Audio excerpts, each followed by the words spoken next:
Hello everyone, and welcome to the Darkest Hour. I'm your host, Amanda Jane. I hope you all had a happy 4th of July. Imagine yourself as you might in the summertime, camping, hiking, exploring the woods.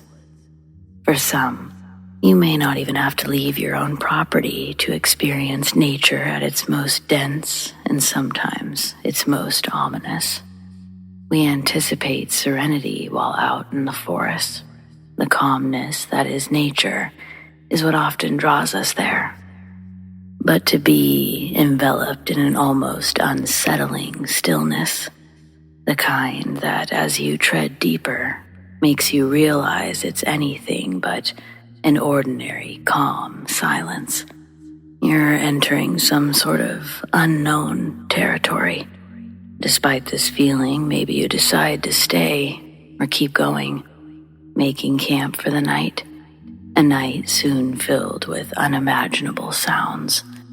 Sounds that upon exploring possibly lead you to unimaginable sights. So, do you feel a sense of relief when you spot a deer across a clearing? Typically outside of an untimely meeting with your windshield, deers aren't inherently terrifying. But what if it's a deer unlike any other? Its presence sends a chill down your spine as it remains motionless, fixated on your every move. It's contorted and knotted in all the wrong ways. The chill down your spine turns into pure ice, a sensation you've never felt, as whatever is before you becomes something else, something beyond comprehension. And what do you do now? How does one shield itself from such malevolence? A good question, and one that would appear to have several answers. One of which may include simply staying inside forever. So, let's get started, shall we?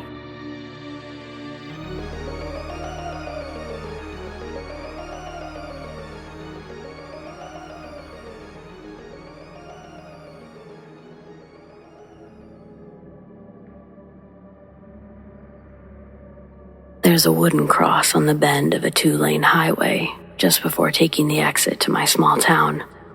I've lived here for years. Family lived out here, and after I graduated, I came to work for my uncle's roofing company. I casually gazed at this cross while passing by upwards between 3 or 4 times a day. It's a good reminder to slow down driving through these hills. The longer you live here, the easier twists and turns become. I'd like to hope I'm not the only one that pumps their brakes a little more when driving these roads. Sadly, this wooden cross isn't alone. Every few miles you'll see another one. A lot on such a small stretch of highway. But I'd find out.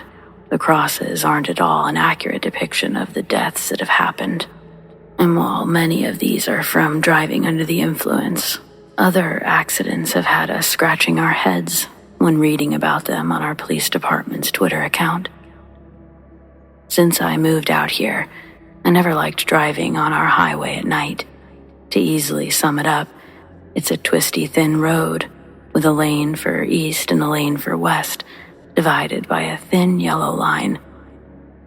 On each of the other sides are steep, mountainous drops. The only lights helping you see are the ones attached to your car. It's easy to see how most of the accidents occur. But then a notification will light up my phone telling me that they found a truck, unoccupied, with its hazards blinking. They identified the vehicle's owner from the wallet left in the glove box. They put on an extensive search in the area, but from what I know, the guy never came back to his car, and he was never found. I myself have seen balls of light racing in and out of the trees. Around here, no one's gonna think you're telling a lie if you mention Bigfoot. I've seen 2 of those big fuckers duking it out with each other right in the middle of the road. At least that's what it looked like. Either that or a big furry rock slide, and Oddly enough, I haven't seen a furry rock. Mossy rocks I've seen, but rocks screaming and swinging on each other like massive gorillas with long legs, rolling down an embankment and off another. If I was any closer, they probably would have taken me off the edge with them. We think they live in the abandoned mining caves located around town. Guns don't work on them. My buddy tried blasting one in his backyard, but that just pissed it off. He ended up getting all of his windows smashed in by a showering of big rocks being thrown periodically through the night until sunrise. Most of the time, they just stay out of our way. It's rare to actually see one up close, but I wasn't trying to make this about Bigfoot. I apologize, because honestly, I don't think they're the ones to blame for the accidents. Driving down this highway, I've also seen spirits manifest in the road. If I didn't have my wits about me, I would have naturally cranked the wheel until my car went off a cliff from a 90-degree turning angle. The city repairs the thin metal barrier, but the rubber tire marks remain on the pavement for years. There's something deeply creepy about seeing these faded trails that lead straight off the edge of the road. From the stories I've heard from others that have seen them, they think the spirits are intentionally trying to scare the drivers off the cliff because they're lonely. With so many deaths, I don't know how they could be so lonely, though. There should be enough souls out there to throw a mini festival, decades and decades of them. The county couldn't financially undertake the job that it would take to make this road safer, at least not anytime soon. All we could do is buckle up and drive cautiously. The wildlife around here stay mostly in the forested area. I've only had to slow down for a half full of deer crossing the road, but some people, they'll go as far as to tell you that the deer can't be trusted. This last one I actually heard a couple weeks ago down at the bar. A lady from one of our neighboring towns had walked into the bar, telling everyone that on her drive in, she saw a deer on the side of the road. It was standing up on two legs. Its face looked decayed, more skeleton than skin. It had huge black eyes, and it stared at her when she sped by. When she looked in her rearview mirror, it was chasing her. She floored it the rest of the way to the bar. The old pervs were the first to offer words of advice and trade horror stories in line with hers. One going as far as to blame these accidents on the deer. And at this point, I'd be a fool to rule anything out that seems too strange to be true.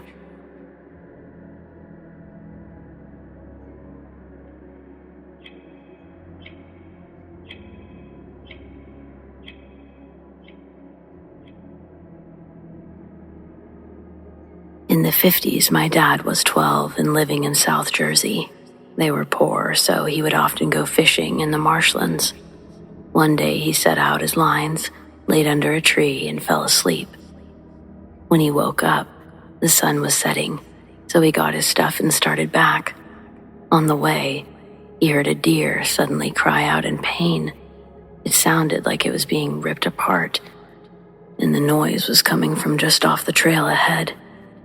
There was no way to go around, so he tried to creep by.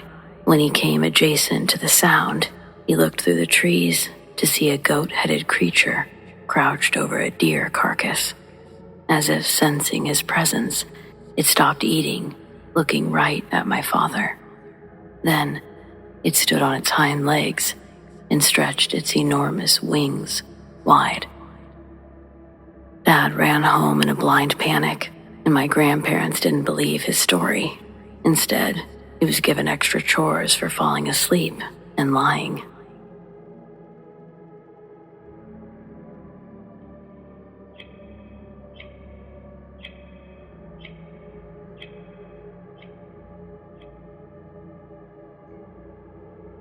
I just heard my dad call my name from outside my window. It was clear as day. I just heard him shout, "Connor." Thing is, my dad passed away in 2020. So I froze, eyes wide, listening. anticipating I'd hear a repetition of a noise that I could have possibly misheard as my dad calling my name. But the house is quiet. My dogs aren't even up walking around. For some reason, I still just got up and peeked out of my blinds, and like I thought, nobody was standing there. Goosebumps are still filling my arms. I have no clue what could have made that noise.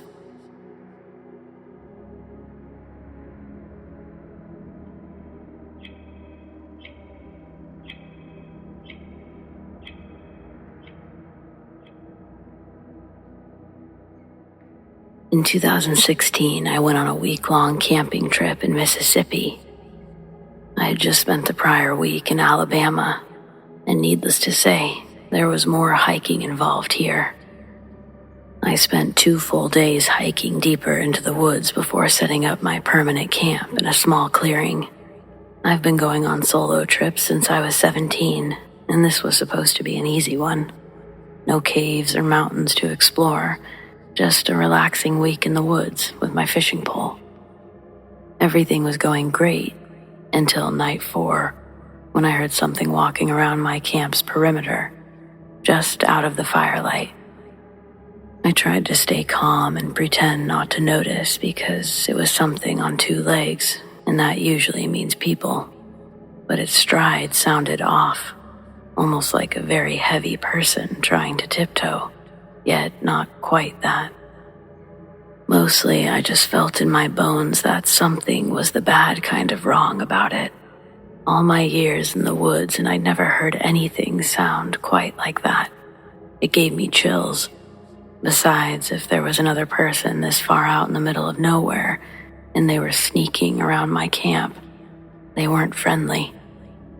I was worried what it might do if it knew I had noticed, so I stood up slowly and went into my tent like I was going to sleep. Normally, I would put out the fire, but that night I let it burn. Once inside, the footsteps stopped. I sat quietly, listening, for 15 minutes without hearing another sound. It had either left much more silently than it came, or it was just standing out there, watching, or who knows what. I had a small handgun, but I didn't want to fire it unless I could see what I was shooting at, so I continued waiting. After almost an hour of silence, I began dozing off, only to be woken by a gargled cry for help. It sounded so wrong that I thought someone was trying to disguise their voice. It didn't come any closer to camp either, so if I wanted to help anyone, it would require walking away from the little safety the fire provided. That wasn't happening. The voice went silent long enough for me to doze off again, but started back around 3, and then once more just before dawn. When the sun rose, I did a quick search of the immediate area and found a trail of just 2, not 4, hoof prints circling my camp. At the time, I couldn't imagine how that could be possible, but that's what I found. I didn't really care about the explanation, though. I just wanted to go home. I packed up camp as fast as I could and started the long trek back to my car, hoping whatever had checked me out would stick to its territory. I stopped periodically to see if anything was following me, but I didn't see or hear a thing all day. When I stopped for the night, I was confident there wouldn't be any more trouble, but still made a fire and set up the tent anyway. Shortly after 10, the same strange-sounding footsteps approached my camp, but stopped short of entering the light. This time, it skipped circling the perimeter and went straight to calling for help. It sounded like someone with a deep, gruff voice, trying to use a high-pitched tone. It said, "Please help me." But the words themselves were off too, like they were being said by someone with a thick, heavy accent. Again, I ignored it, and I went into my tent. I'd never been so terrified in all my life. I imagined shooting into the woods and hitting some teenagers who were trying to be funny. Then I imagined doing nothing and having some monstrous beast rip me apart in my sleep. The whole night was a repeat of the night before. In the morning, I packed faster than ever. I'd lost time checking my back trail the previous day, but if I really pushed myself, I could still make it back to my truck before nightfall. I didn't stop for food or anything. By 4, my leg muscles were in knots, but I wasn't spending another night in that forest. I was only 30 minutes from my truck when it got dark, so I just couldn't bring myself to stop. 10 minutes later, I heard the same footsteps again, and they were moving faster this time. In a full panic, I began running and didn't stop until I got to the parking lot. That thing followed me all the way. I was so afraid that I dropped half my gear getting into the truck and left it behind. When the headlights came on, I caught a glimpse of what had been chasing me.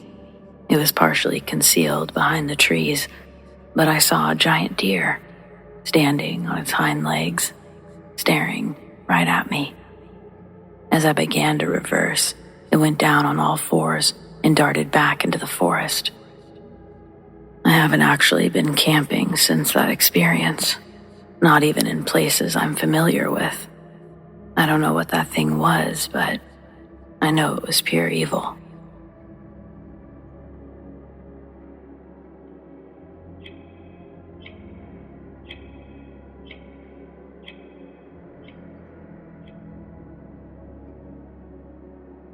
I was 7 when my parents moved us into a New Hampshire townhouse.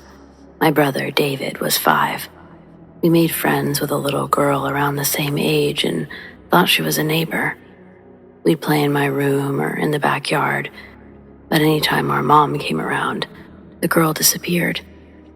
We spoke of her enough that our parents considered her an imaginary friend. One day, the girl asked David to walk her home. Mom saw him leaving and caught him just before he made it to the street. They didn't think our imaginary friend was so cute after that. A few days later, we moved out with no explanation. Earlier this year, Mom confessed that she and Dad had woken up to see a little girl standing at the foot of their bed. Only she had a severely burned face, and most of her skin was peeling off. Eventually, she faded into a cloud of black smoke that smelled like death. They didn't even go back to sleep. Once they could move again, they started packing.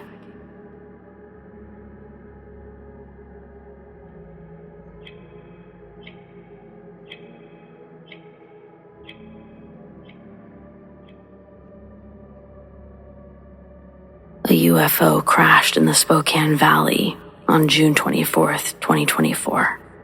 In the hills near Deer Lake, 2 military jets were flying close behind. They zoomed by maybe 10, 20 seconds later. I couldn't tell if they were the ones who downed the craft. All of it happened so fast. My husband Dobbs was driving us out to visit his uncle over in Clayton.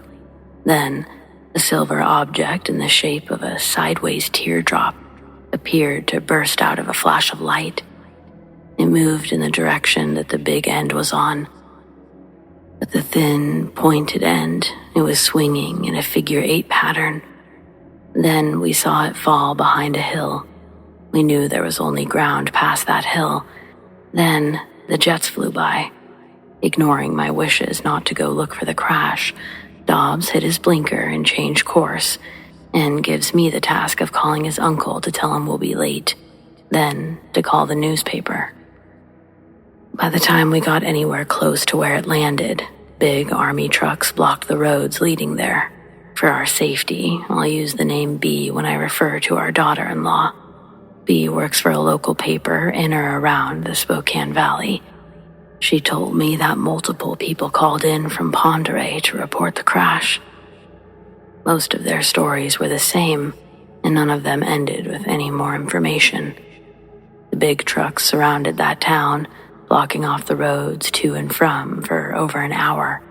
Then, someone in the Sand Creek area called in. They claimed to have been on Mountain Road, That call would be the closest to the actual crash site.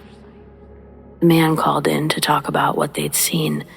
He was suspicious the local police were involved, and he wanted to get on record what he saw. When the UFO crashed in the valley below the road, the man pulled over his work truck and looked off the edge of the road to see the silver drop at rest in the long grass. It was almost immediately next that a round of pops echo off the mountains, and the area below is covered with smoke bombs that fully engulf the craft and surrounding area. A black helicopter then came from the north and dropped a humongous opaque net over the craft. For a quick moment, the man could see everything as the air from the net pushed the fog around when it landed.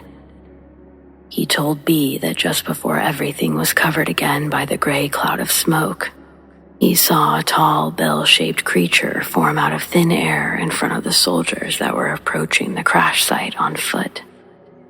Though the man tried to drive away, law enforcement caught up with him.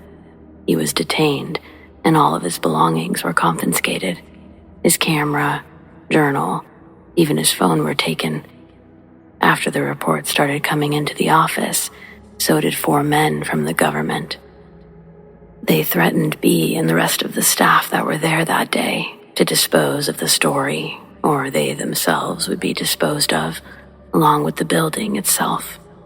Claiming old structures like that burn down all the time, they made it clear that they intended to visit any callers that they could identify. I don't like to be a conspiracy theory nut or anything like that, but the story's being suppressed. Who knows why? I'm not even here to say if it's for our own good or not. I guess I'm just here to say it. If you live in Washington, share this with your loved ones or anyone you see fit. People are saying the area around the crash site that is contaminated by radiation now, including the Kalispell Lake and Penn River. If these claims are true, this would devastate our ecosystem around those parts, not to mention the health complications people would develop living in the towns close by. I guess this seems as good a reason as any to cover something up, keep something quiet.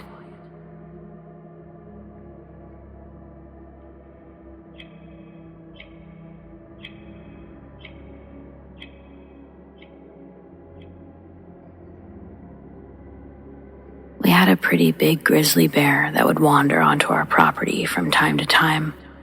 My husband John named it the Blimp because, dear God, this was a round bear. We have a variety of other bears around, but the Blimp was a spectacle to behold. Whatever her diet consisted of did not involve cardio or climbing. We thought Blimp was a pregnant grizzly the first time we saw it. But when she never gave birth and continued getting bigger, we started to reconsider our first assumption. Our house and the other properties around us are relatively new, and still, we're the furthest you can reach before the road ends in a roundabout whose only entrance is its only exit. We don't mind its isolation, nor do we mind the occasional visits from the larger wildlife population. Blimp was never a nuisance. We have bear-proof trash bins out here for obvious reasons. One morning, John and I were unloading groceries from the truck after church when Blimp came out of the woods, less than 5 yards away. Both of us stopped what we were doing and held our breath. Up close, Blimp is by far the biggest bear I've ever seen in real life.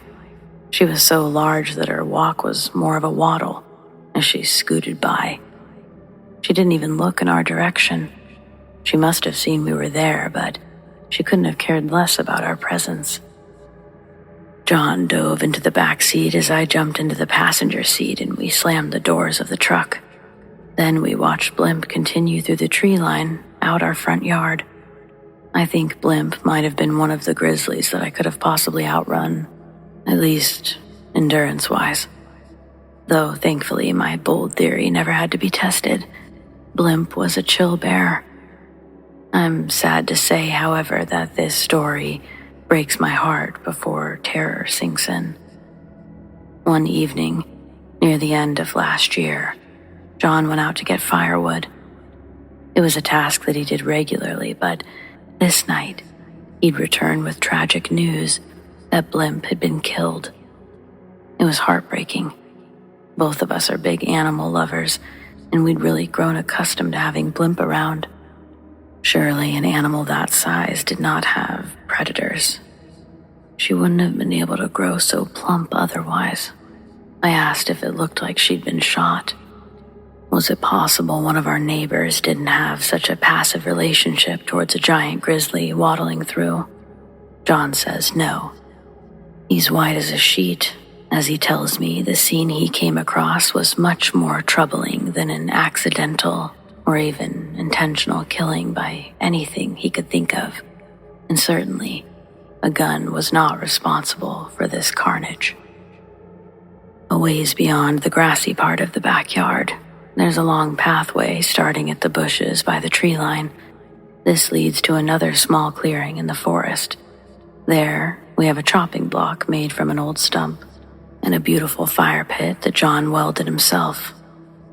When John finished collecting the wood, he turned around with the bundle in his arms and noticed one of the trees was a completely different color. Walking closer to inspect this anomaly in nature, John would discover that it's only the side facing him that seems to be splashed with this pigment. A wide red streak, starting from the base of the tree, straight up into its branches. As John got closer, the red line looked wet. He placed a finger into the liquid. It was much thinner than the sappy consistency he was expecting to touch. Then, John visually begins to follow this red trail all the way up. John saw Blimp. Its limbs dangled as her body laid straddling a thick branch high up in the trees. The rib bones are exposed from a wound that looks like something had taken bites from her. Blimp's head was missing altogether. Touching the blood between his fingers again, it registers to John that the sickening mess of carnage above him had recently happened. Quickly scanning the other branches near the body, John starts to slowly back out from under the tree. The lack of noise around him became discernible as John's footsteps and heartbeat soon became the loudest sound he could hear. It was like the forest around him fell into stasis. A wave of nausea suddenly hit John with such force that he began dry heaving. Growing with the pain in his stomach was the overwhelming feeling that he was being watched. All sense of safety was pulled away in the atmospheric fluctuation, and that's when John rushed back to the house. With terror stuttering his words, that was his declaration. The next morning, we both went out to the fire pit to get a better look at the situation. I know some of you wouldn't, but there was no way I couldn't see it for myself, the mess John described. It seemed incomprehensible, and I was going to see what my husband saw, if for no other reason than sharing what's now a core memory. It was easy to see the blood in the daylight, and we noticed a trail started before the tree. There was a streak coming from further in the woods where Blimp had been dragged from. Claw marks cut deep into the bark of the trees nearest, all leading to a part of the grass that was saturated in blood and pieces of Blimp's fur. No way a mountain lion could have done something like that. Even if they got lucky and did somehow get the better of Blimp, it's absurd to think they'd be strong enough to drag the body vertically up a tree. I'm quite sure 0 North American wild animals possess the strength to accomplish such a feat. Also, when John and I actually walked to the bloodied tree and looked up, the body was no longer in the branches. I would have thought to ask if we had the wrong tree if it wasn't obviously the only tree with a river of blood climbing one side. What was left of Blimp was gone, most likely retrieved by whatever got the best of her. The next week, we set up a large fence that surrounded our house. We also got a semi-automatic, and a Dalmatian named after one of the Marx brothers. Now, almost 6 months later, tensions have settled a bit. No new evidence has been presented to further our suspicions of an invasive apex predator. Though, there are some parts of our 20 acres that we don't bother exploring because they're simply too overgrown by thick woods. We try to make our way around the other areas of our property monthly to check on things, make sure we don't have anyone camping on the land, stuff like that. Recently, John and I were doing one of these routine checks with Harpo. He's up ahead sniffing and peeing on things, and I see him pick up a scent that gets him curious. The wagging of his tail stops, and he's focused on locating the source of the smell. It brings him towards a bush that he quickly starts digging and climbing into the vines of, all the way until his upper half disappears. My attention now is on Harpo's excitement, and I'm wondering what he's going to pull out of the bushes. Harpo begins tugging on something that he's got a hold of. The bush shakes as Harpo struggles to free the object. Finally, the branches snap and release Harpo backwards, with his new treasure tightly clenched in his teeth. At first glance, it looked like Harpo caught a giant raccoon in his mouth. I sprinted at him and yelled for him to drop it. Harpo does, and it falls in the grass. I recognize it as not being a raccoon. Harpo had a bear's skull. Part of it, anyway. I got the leash out of my backpack, and Harpo walked closer to us. A river runs through the end of our property. It's the line that separates us and our neighbor's property. Harpo's always been a fan of playing in the water on our walks, so when we got there, I unhooked the leash from his collar, but Harpo didn't leave our side. Instead of running off as he normally would, he stayed glued to our hip all the way back to the house. So far, it's been the same ever since that day. We'll see how long that behavior sticks around. Since then, we've gone on plenty more walks around the property. Last weekend, we got the courage to make s'mores in the fire pit. We surely haven't solved any mysteries, but at this point, I think we're just grateful nothing happened to either of us out there, and that we feel somewhat safe again. We aren't exactly close to our neighbors, but I'm tempted to talk to the family or couple a mile down the road. They've lived here longer than the rest of us, and it just makes me wonder, what do they know about this area that we should know?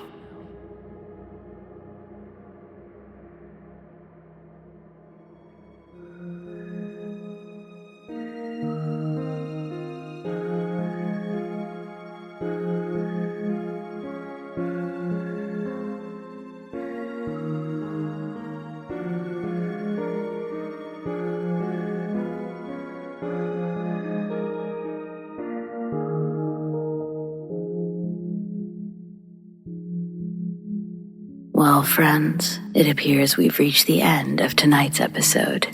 Thanks for joining me, whether it's your first time or you're a regular. Your support means the world over here. We've got brand new episodes every Friday night. Keep those eyes open long enough for those deep sleep videos. And of course, double features. Subscribe, tap the bell, and you'll never miss a thing. Big thanks to those who shared their stories, and a huge shout out to all of our patrons, whom we appreciate so very much. Tracy S, Tamara K, Monica L, ZoeWatt, Chelle B, Donald C, The Dark Cosmos, Marion T, Rat Girl, Alisha S, Erin G, Nikki H, Mr. Revenant, Naz K, Brendon G, Paul T, Nicholas C, Lissane, Arlene F, Adrienne, and TF Parham. If you want to support the Darkest Hour in other ways, consider joining our Patreon, patreon.com/thedarkesthour, or click the link in the description to learn more. Do you have stories like these? I'd love to share them. Send them to me, amandadarkesthour@gmail.com, or on the Darkest Hour subreddit, The Darkest Hour YT. Stay spooky.